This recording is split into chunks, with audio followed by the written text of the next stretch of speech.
নমস্কার। যুক্তি তর্ক সঙ্গে অর্কই আপনাদের স্বাগত। আপনাদের সঙ্গে আমি অর্কপ্রভ সরকার। আপনাদের স্বনির্বন্ধ অনুরোধ, চ্যানেল সাবস্ক্রাইব করবেন, থ্যাঙ্কস বাটনে ক্লিক করতে ভুলবেন না। 5ই জুন বিশ্ব পরিবেশ দিবস। মায়ের নামে গাছ লাগান। তারপর জুলাই মাসে অরণ্য সপ্তাহ পালন করা হবে। আমি আমার পরিবারের সদস্যদের সঙ্গে শুক্রবার 5ই জুন মাননীয় মুখ্যমন্ত্রী শুভেন্দু অধিকারীর অনুষ্ঠানটি দেখছিলাম। খুব মনোযোগ দিয়ে শুভেন্দুবাবুর বক্তব্য শুনেছি। দেখুন, নির্মম মহিলা যখন বাংলার রাজ্যপাট সামলেছেন, এই ধরনের সরকারি অনুষ্ঠানে তিনি যেভাবে, যেরকম অঙ্গভঙ্গি করে, যে ভাষায় তার মুখনিসৃত বাণী বঙ্গবাসীকে শোনাতেন, শুভেন্দুবাবু সম্পূর্ণ 180 ডিগ্রি বিপরীত অবস্থানে। অত্যন্ত কম্পোজ, বার্তাটা স্পষ্ট, আত্মবিশ্বাসে টইটম্বুর একজন ভদ্রলোক। দেখুন, এ রাজ্যে বিনিয়োগের হাল ফিরবে এই সরকারের হাত ধরেই। যেমন তাজপুরে গভীর সমুদ্র বন্দর কখনোই বাস্তবসম্মত ছিল না। যখন শুভেন্দুবাবু বিরোধী দলনেতা ছিলেন তখন এই কথা বলেছেন, তৃণমূলের সময়ও এই কথা বলেছেন যখন তিনি তৃণমূলে ছিলেন। তাই 10 কিলোমিটার দূরে দাদন পাত্রবারে এই প্রকল্পটা হবে। কেন্দ্র রাজ্য যৌথ উদ্যোগে করবে। তাহলে রাজ্যের ঘাড়ে চাপ কম করবে, কেন্দ্র টাকা দেবে, রাজস্ব ভাগাভাগি হবে। একটা সল্ট কারখানার 17 একর জমি আছে, হয়ে যাবে। সাগরমালা 2 প্রকল্পে অংশ নিচ্ছে পশ্চিমবঙ্গ সরকার, আগে নেয়নি। 5 বছর ধরে 27,000 কোটি টাকার বিনিয়োগ আসবে। 18তম শহর হিসেবে কলকাতা ওয়াটার মেট্রোর সঙ্গে যুক্ত হলো। ঘাট সংস্কার হবে, জেটি সংস্কার হবে, পোর্ট ট্রাস্টের জমিতে গরিব মানুষদের জন্য আবাসন হবে। এই প্রতিবেদন যখন আপনারা দেখবেন তখন জেনে যাবেন যে রেলমন্ত্রী অশ্বিনী বৈষ্ণবর সঙ্গে মাননীয় মুখ্যমন্ত্রীর কি বৈঠক হলো। তাহলে একটা কর্মযজ্ঞ চলছে এবং কেন্দ্র রাজ্যের এই সমন্বয় অতীতে 50 বছরে আমরা দেখিনি। কেন্দ্রীয় সরকার সর্বতভাবে এই সরকারের পাশে আছে। তার সুফল আমাদের নিতে হবে এবং শুভেন্দু বাবুর উদ্যোগে এটা হচ্ছে। 4 জুন রাত্রিবেলা দুর্বৃত্ত স্বরূপ বিশ্বাস গ্রেপ্তার হয়েছেন। খবরটা বাসি হয়ে গেছে। তাও কেন বললাম জানেন? আমাদের সকল বড় বড় সংবাদ মাধ্যম স্বরূপ বিশ্বাস যে একজন দুর্বৃত্ত এটা সবকিছু জেনেও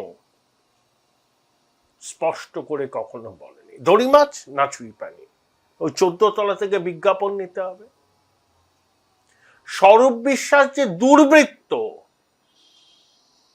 এটা বলার বুকের পাটা ছিল না বাংলা সংবাদ মাধ্যমের বড় অংশের। ব্যতিক্রম আছে। বিশ্বাসে অবিশ্বাস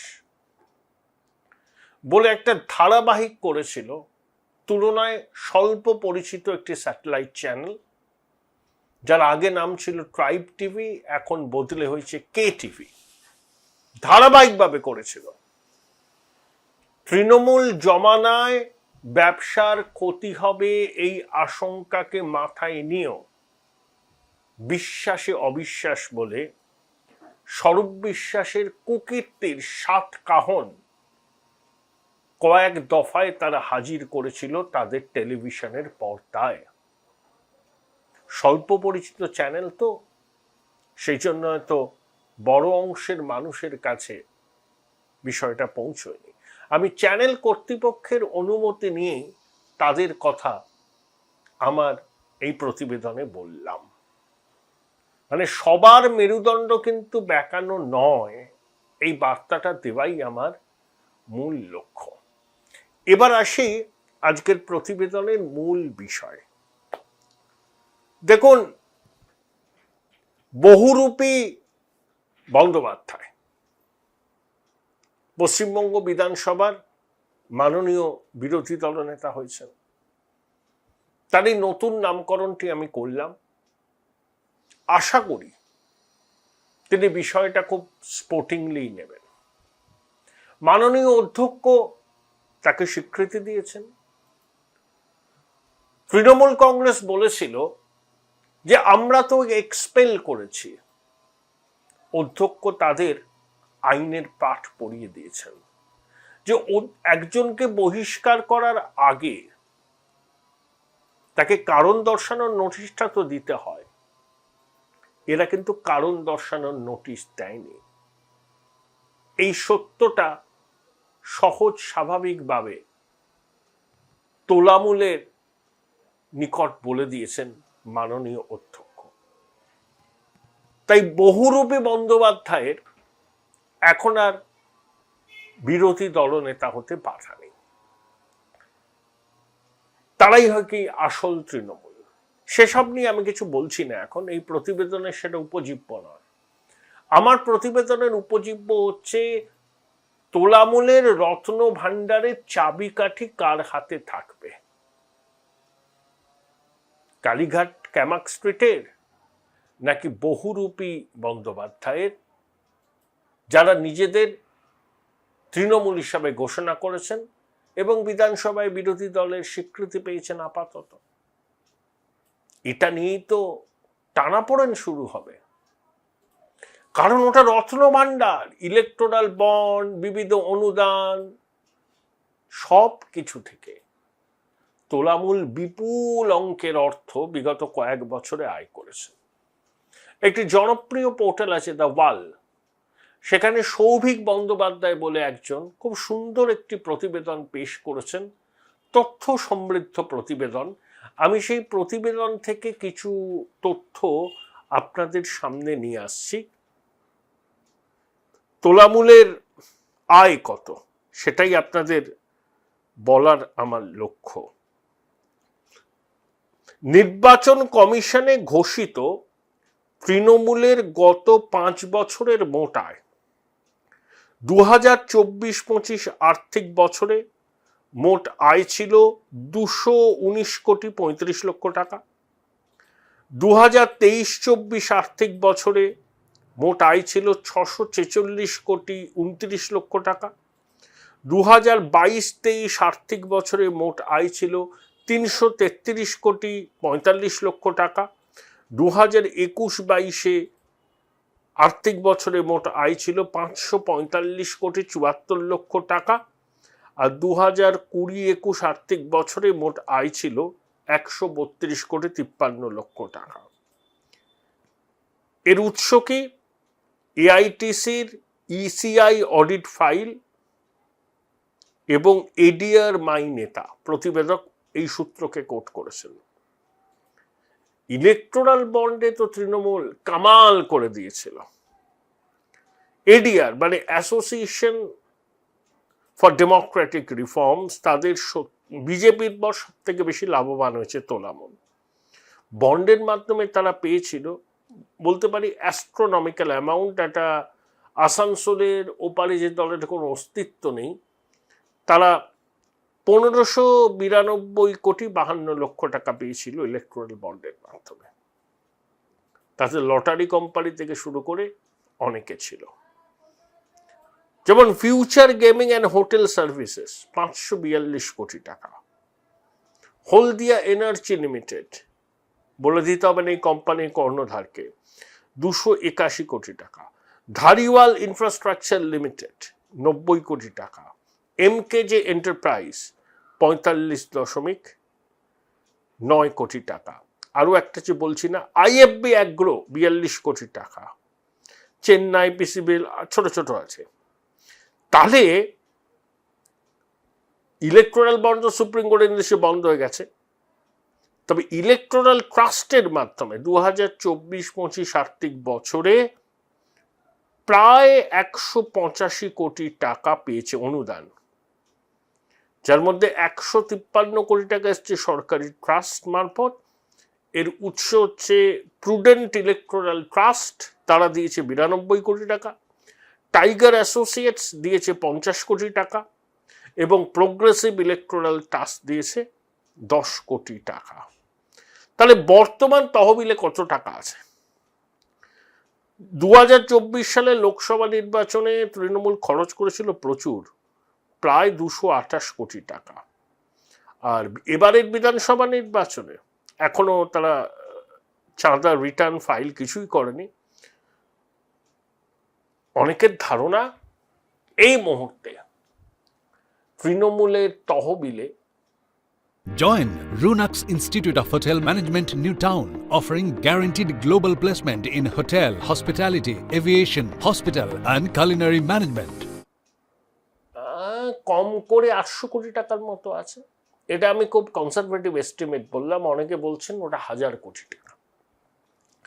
এখন বহুরূপী বন্দ্যোপাধ্যায়ের নেতৃত্বাধীন যে বিধায়করা বিধানসভায় বিরোধী দলের মর্যাদা পেয়েছেন, তারা বলছেন আমরাই প্রকৃত তৃণমূল, আমাদের পথপ্রদর্শক মাননীয় হীরক রানী, নির্মম মহিলা। তবে এটা নিয়ে আপত্তি করেছেন গুলশান মল্লিক সহ অনেক বিধায়ক। তারা বলেছেন আমাদের একমাত্র নেত্রী হচ্ছেন শ্রীমতী ভয়ঙ্করী। মাননীয় অধ্যক্ষ বহুরূপী বন্দ্যোপাধ্যায়ের নেতৃত্বাধীন এই পরিষদীয় দলকে আসল তৃণমূল হিসেবে স্বীকৃতি দিয়েছে। তাহলে এবার এই বিপুল রত্নভাণ্ডারের চাবিকাঠি কার হাতে থাকবে? লড়াই শুরু হলো বলে বহুরূপী বন্দ্যোপাধ্যায়ের ক্লেম তো করবেনই আমরা আসল তৃণমূল, তিজোরির চাবিকাঠি আমাদের হাতেই থাকবে। আর মমতা বন্দ্যোপাধ্যায় কোনো অবস্থাতেই এই সিন্ধুকের চাবি গদ্দারের হাতে তুলে দেবেন না, আদালত পর্যন্ত গড়াবে পুরো বিষয়টা। ইয়ে তো পহলা ঝাঁকি হ্যায়, কাশী মথুরা বাকি হ্যায়। কালে তৃণমূল কংগ্রেসের এই যে পুঁজি, আইনি লড়াই, লোকসভা নির্বাচন, সামনে যে যে নির্বাচন আছে, সেই পুঁজিকে তো ব্যবহার করতে হবে। এখন তো আর পাবে না, বাজার থেকে টাকা তুলতে পারবে না, ঘরে ঢুকে গেছে সব, কেউ দেবে না তোলামূলকে টাকা। এত তোলা তুলেছে, তখন মানুষ বাধ্য হয়ে দিত। এখন তোলামূলের কেউ টাকা চাইতে আসলে মুখের উপর দরজাটা বন্ধ করে দেবে, এবার তারা করবে, গৃহস্বামী তারা করবে। আর তোলামূলের নেতারা একটা বিচিত্র প্রজাতির, মালটাল কামিয়ে নিজেদের ব্যাংক অ্যাকাউন্ট স্ফীত করেছে, বেআইনিভাবে টাকা রেখেছে, বিদেশে রেখেছে, রিসোর্ট রিয়েল এস্টেটে বিনিয়োগ করেছে। দল বিপদে পড়লে তারা কিন্তু আর ফিরেও তাকাবে না, একটি নয়া পয়সাও দেবে না পিসি ভাইপোকে। তাহলে শেষ সম্বল তোলামূলের কি? ওই যে পার্টি ফান্ডে যেটা আছে। আবার দিদি তো সব কমিটি ভেঙে দিয়েছেন, তাহলে কোষাধ্যক্ষকে বিস্তর সমস্যা। বহুরূপী ব্যানার্জি চেষ্টা করবেন খাপ করে ওই রত্নভাণ্ডারের চাবিকাঠিটা আদায় করতে, তাহলেই তো কেল্লা ফতে। কিন্তু ব্যাপারটা সহজ হবে না, লড়াই আদালত পর্যন্ত যাওয়ার সম্ভাবনা উজ্জ্বল। উচ্চ মাধ্যমিকের পর উজ্জ্বল ভবিষ্যৎ গড়তে NCHMCT পর্যটন দপ্তর, ভারত সরকারের hospitality and hotel management, Paschimbanga সরকারের মাকাউটের BBA BCA, fashion design, aviation tourism, culinary arts পড়ো SBI HM কলেজে। স্টুডেন্ট ক্রেডিট কার্ড ও ব্যাংক লোন পাবে SBI HM এ পড়লে। কোর্সের শেষে SBI HM দেশ ও বিদেশে চাকরির ব্যবস্থা করে থাকে। SBI HM হলো পশ্চিমবঙ্গের সেরা ম্যানেজমেন্ট কলেজ। SBIHM.com বোলপুর শহরের কোলাহল থেকে মাত্র 20 মিনিট দূরেই রয়েছে এই সুন্দর রিসর্ট, যেখানে পেয়ে যাবে স্পেশিয়াস আর এস্থেটিক্যালি ডিজাইন রুম। তোমরা যারা গ্রুপে যাও তাদের জন্য আছে কমফোর্টেবল গ্রুপ স্টে অপশন, আর কাপলদের জন্য রয়েছে লাক্সারিয়াস সুইট রুম, তার উপর আবার ফ্ল্যাট 10% অফ। এখানে প্রকৃতির মাঝে তোমরা পেয়ে যাবে একটা সুন্দর সুইমিং পুল, ছোটদের জন্য প্লে এরিয়া আর একটা এস্থেটিক সেলফি কর্নার। প্রপার্টিটা পুরোটাই পেট ফ্রেন্ডলি, আর এখানে আছে অনেক কিউট ছোট ছোট র্যাবিটস। সকালের ব্রেকফাস্ট থেকে ডিনার পর্যন্ত পেয়ে যাবে একদম হোমলি কমফর্ট ফুড, যা এক কথায় অসাধারণ। বেঙ্গলি কুইজাইনের সাথে সাথে পেয়ে যাবে চাইনিজ আর নর্থ ইন্ডিয়ান অপশন। বিকেলে বনফায়ারের আলো, বন্ধুদের সাথে আড্ডা আর খোলা আকাশের নিচে গ্রাম বাংলার হাওয়া, পুরোটাই এক অপরূপ অনুভব। তাহলে বলো তোমরা কবে প্ল্যান করছো এই পিসফুল এসকেপটা? And don't forget to follow miss cupcake for more such travel updates. Hi, আমি একটা বই পোকা। ছোটবেলা থেকেই মা বলতো পরীক্ষার আগে বইগুলো গুলে খেতে হবে। তো ব্যাপারটা আমি একটু বেশি সিরিয়াসলি নিয়ে ফেলেছিলাম। খুঁটিয়ে পড়তে গিয়ে বই খুঁটে খেয়ে ফেললাম। তাও ক্লাস 11-এর দুটো সেমিস্টারে একটাও কমন পেলাম না। কিন্তু 12-এর সেমিস্টারগুলোতে ছক্কা মেরেছি, কারণ আমি ডিসকভার করেছিলাম মৌলিক লাইব্রেরি প্রকাশিত সম্রাট সিরিজের সমস্ত এক্সক্লুসিভ সাজেশন বুক উইথ প্রচুর কমন পাওয়ার গ্যারান্টি, প্লাস টেস্টি ছিল